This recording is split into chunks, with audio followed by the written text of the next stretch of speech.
Hey everyone, it's Michael and I teach you how to learn Spanish fluently in 12 months or less. And today I want to talk about a concept that I deem learn as you go.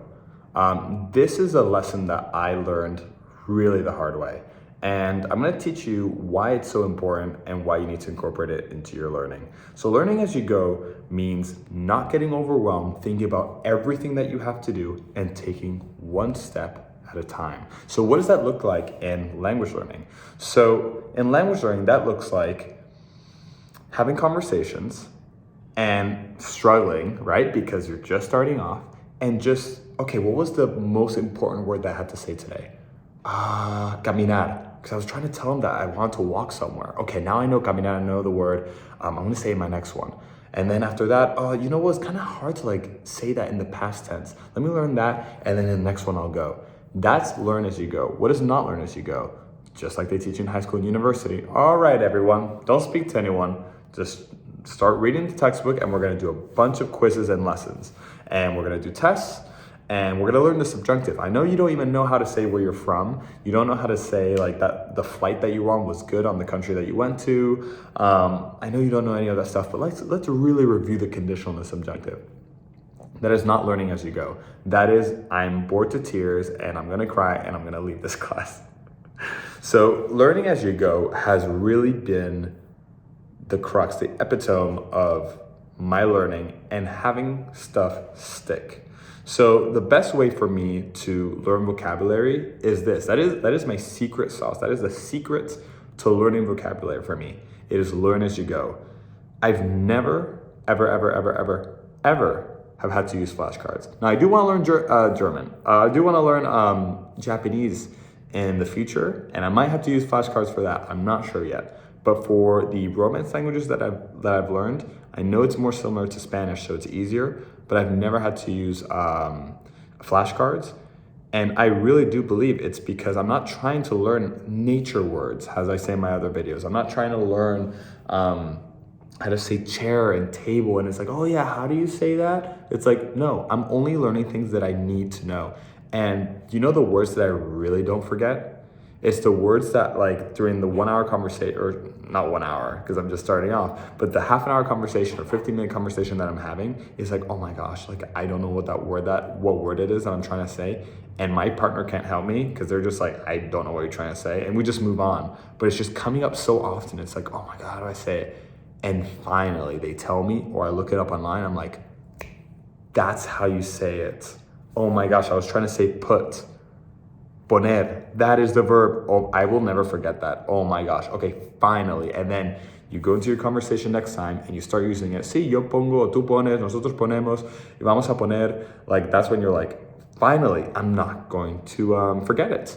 And the same thing happens with grammar. Try to learn grammar when you don't need it. Oh my, it is the most painful thing you will ever do. It's so boring. You know when you love grammar? I have been deeply passionate about grammar. You know when that happens? When I'm having conversations with people and grammar is holding me back. I have the vocab, I have the confidence, I have accountability, but then as soon as it comes to grammar, it's just messing me up and it's not making me feel good. It's making me feel like I can't speak. And then finally I'm like, oh my gosh, just how do I conjugate this? Or how do I put it into this form of the past tense? And then I finally learn it. I'm like, amazing. I am so glad. And I am when I get explained that grammar concept, I am listening. I am looking. I am all senses alert because I don't want to go through that same painful experience again when speaking to someone. So this learn as you go really is the best way to learn. And I could give you parallels to learning different things in life and how learn as you go is the best one. But don't put the cart before the horse. Don't try to learn everything. Look at Mount Everest and be like, fluency is at the top. And I'm literally at base camp about to start my journey. But how will I do the last mile? It's like, whoa. You gotta get on base camp. You gotta start just going the first 50 steps. I know there's more than a mile in Mount Everest, but you know what I mean. So learning as you go is gonna help you learn Spanish. It's gonna help you in all areas of your life. If you can't seem to remember stuff, sometimes it's because you don't need it badly enough. There's a lot of vocab. I know a lot of YouTubers, a lot of teachers, and I've tried this. Trust me, try to just do like the most common words. Like the 1,000 most common words will give you 90% of fluency or whatever. I've tried that. Like when I started teaching Spanish in college, I was always helping in high school. But when I tried teaching in college, I literally got someone, I'm like, I'll do it for free.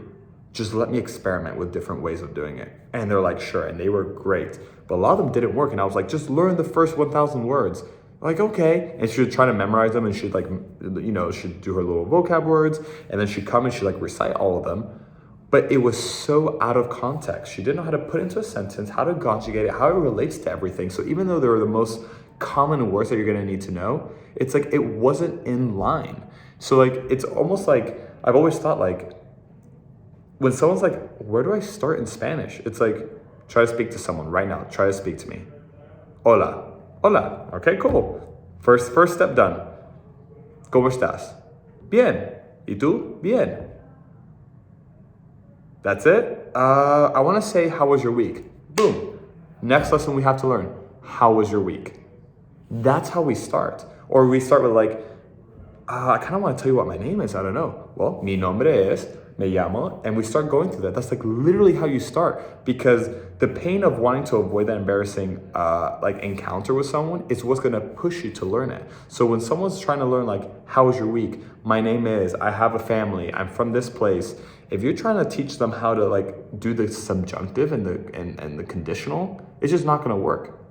Especially once you start to get into intermediate, and you do want to dabble with it because it's fun. It's like, oh, how would you say that? Like, if I were to go but didn't want to, like, how would I say that in Spanish? Like, it can be fun. But even in intermediate, a lot of people get ahead of themselves. It's like, whoa. You still have to master the basics. Like, like just like when you're getting in flow, you can look up flow, how to get in flow on YouTube. Like if it's too easy, you have to get like in this like line, because if it's too easy, you get bored. If it's too hard, you get frustrated. So you need to get in that learn as you go, like slowly getting better and better. Anyway, we're at 7 minutes. Hopefully this helped. Let me know if you have any questions about this in the YouTube comment section below. Of course, read the description, like this video, hit subscribe, and I will see you in the next one.